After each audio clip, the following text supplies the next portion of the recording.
Hello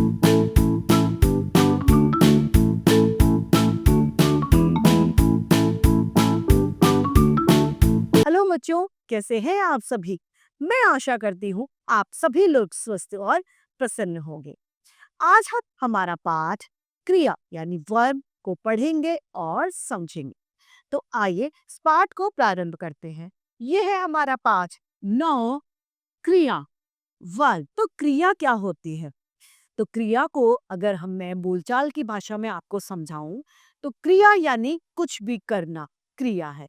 खाना खाना क्रिया, टीवी देखना क्रिया, नहाना क्रिया, पढ़ना क्रिया, हंसना क्रिया। मतलब हमारे द्वारा कुछ भी किया जाना या करना, करा जाना, होना, ये सभी क्रिया कहलाते हैं।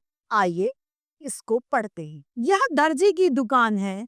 दर्जी एक व्यक्ति की कमीज की लंबाई माप रहा है। दर्जी के पिताजी ग्राहकों से बात कर रहे हैं। दर्जी का बेटा कपड़े सी रहा है।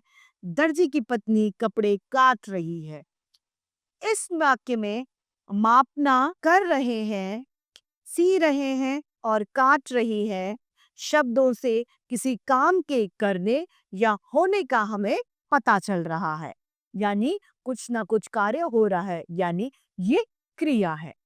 अतः हम कह सकते हैं कि जिन शब्दों से किसी काम के करने या होने का हमें पता चलता है वे क्रिया कहलाती हैं। क्रिया मतलब कुछ भी करना या होना पाया जाता है तो वह क्रिया होती है। धातु, क्रिया का मूल रूप धातु होती है। क्रियाओं के विभिन्न रूपों में जो अंश समान रूप से होता है उसे धातु कहते हैं। जैसे कि मूल रूप, का, बोल, लिख और हंस आदि, ये जो है ये सभी मूल रूप हैं। और प्रत्यय लगने के बाद जा का जाना, बोल का बोलना, लिखना, लिख का लिखना, हंस का हंसना हो जाता है। क्रिया को दो भागों में वर्गीकृत किया गया है, अकर्मक क्रिया तथा सकर्मक क्रिया। या फिर हम ये कह सकते हैं कि क्रिया के दो भेद होते हैं, सकर्मक क्रिया तथा अकर्मक क्रिया। पहला है हमारा सकर्मक क्रिया। जिन क्रियाओं में कर्म साथ में होता है वह सकर्मक क्रिया। जैसे कि इसके नाम से हमें पता चलता है, सकर्म यानी कर्म के साथ में। तो क्रिया के कर्म साथ में होता है तो वह सकर्मक क्रिया कहलाती है। जिन क्रियाओं के साथ कर्म लगता हो और क्रिया का फल कर्ता पर न पड़ के सीधे कर्म पर पड़ता हो वह सकर्मक क्रिया कहलाती है। जैसे कि राम पत्र लिख रहा है, किसान हल चला रहा है और हाथी गन्ना खा रहा है। यहाँ पर क्रमशः लिख रहा है, चला रहा है और खा रहा है क्रियाओं का फल किसको, लिखने का फल किसको मिल रहा है? राम को। किसान को हल चलाने का फल किसको मिलेगा? किसान को। और हाथी, कर्ताओं को ना पढ़कर, इसका कोई फर्क नहीं पड़ रहा है इन लोगों पर, ना पढ़कर पत्र पर लिखा क्या जा रहा है? पत्र लिखा जा रहा है। क्या जोता जा रहा है? किससे जोता जा रहा है? हल से। और क्या खाया जा रहा है? गन्ना। कर्म पढ़ रहा है, अतः यहाँ पर लिख रहा है, चला रहा है और खा रहा है सकर्मक क्रियाओं के उदाहरण है। दूसरा हमारा है अकर्मक क्रिया। अकर्मक क्रिया जिसमें जिन क्रियाओं का व्यापार, कार्य और फल दोनों कर्ता में ही रहे उन्हें अकर्मक क्रिया कहते हैं, जो बिना कर्म के होती हैं। जैसे कि गुलशन दौड़ रहा है, गुलशन धीरे दौड़ रहा है या तेज दौड़ रहा है, इसमें कर्म साथ में नहीं है।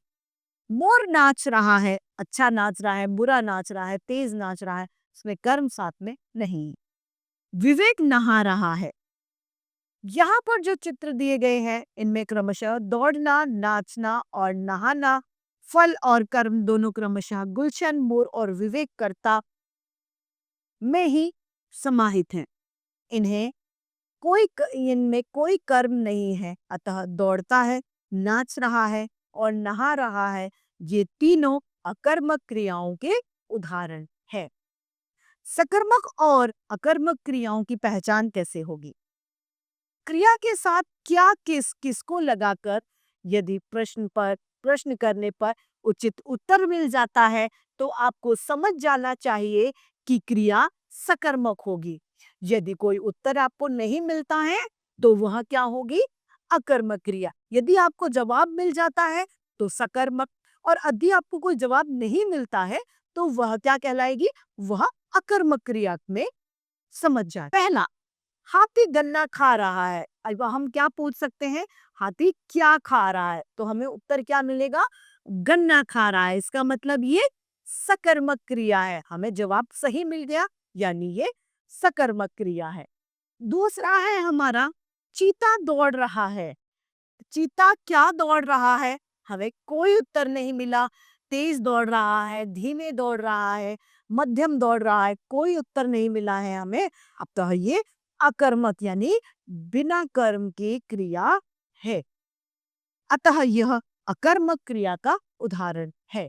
जिसमें कर्म साथ में है वह सकर्मक क्रिया, जिसमें कर्म साथ में नहीं है वह अकर्मक क्रिया कहलाती है। तो इस तरीके से हमारा यह पाठ क्रिया यानी वर्ब समाप्त होता है।